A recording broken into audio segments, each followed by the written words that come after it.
خبر شامل کرتے ہیں خانوال سے۔ ڈسٹرکٹ پولیس افیسر محمد علی وسیم کی ہدایات پر جرائم پیشہ افراد کے خلاف کریک ڈاؤن جاری۔ مزید جانتے ہیں ہمارے رپورٹر رانا ایڈی پرنس کی اس رپورٹ میں۔ تھانہ مخدوم پور پولیس کی ناجائز اسلحہ مافیا کے خلاف کارروائی۔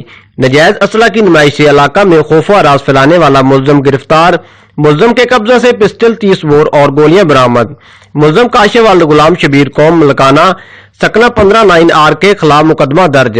مزید انٹروگیشن جاری۔ ڈیپو کی طرف سے SHO مخدوم پور آصف چوہان اور ہمراہی ٹیم کو شاباش۔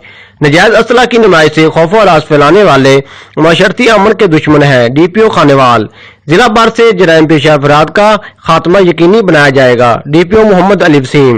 رانا ایڈی پرنس، جیو ایکسپریس نیوز، اڈا چھپ کلاں، خانوال۔